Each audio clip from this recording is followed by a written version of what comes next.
Next question है profit equals to ₹30,000, marginal cost ₹8, selling price ₹10, margin of safety हमें calculate करना है।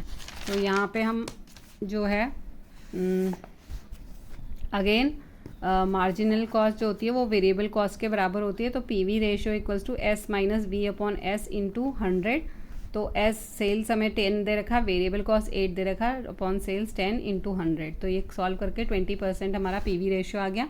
तो एमओएस मार्जिन ऑफ सेफ्टी का formula profit upon PV ratio. तो profit था 30,000 और 20% अभी हमने पीवी रेशियो निकाला। इसे सॉल्व करेंगे तो मार्जिन ऑफ सेफ्टी निकल के आ रहा 1,50,000। नेक्स्ट क्वेश्चन है what will be the financial leverage if sales 1 lakh units is ₹2 lakh, variable cost per unit is ₹0.70, fix cost equals to ₹65,000 and interest charge is ₹15,000। तो financial leverage का formula होता है EBIT upon EBT, earning before interest and tax upon earning before tax. तो इसको कैसे निकालेंगे हम, यहाँ पे हम कैलकुलेट करेंगे। यहाँ पे हमें दे रखा था सेल्स 2 लाख, उसमें से हम वेरिएबल कॉस्ट माइनस करेंगे 70,000 की। ये वेरिएबल कॉस्ट कैसे निकल के आया, यहाँ पे हमें पर यूनिट कॉस्ट वेरिएबल की 0.70 दे रखा और टोटल यूनिट्स हमें सेल्स की कितनी दे रखी है 1 लाख। तो उन दोनों को मल्टीप्लाई करके 70,000 आ जाएगा। तो 2 लाख में से 70,000 माइनस करेंगे तो 30,000 हमारा रिमेनिंग अमाउंट बच जाएगा सेल्स का।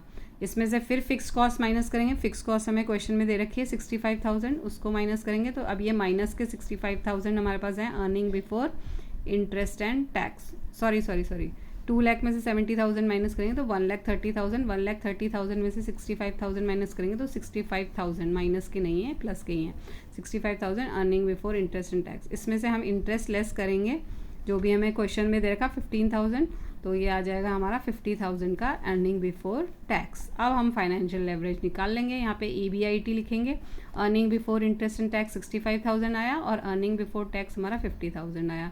65,000 डिवाइड बाय 50,000 तो 13/10, तो ये आया 1.3 टाइम्स। नेक्स्ट क्वेश्चन है इफ़ जो हमारा यहाँ पे दे रखा है bar x equals to 10, m equals to 15 and find z। तो हमें मोड की वैल्यू निकालनी है। ये मीन दे रखा है, मीडियन दे रखा है।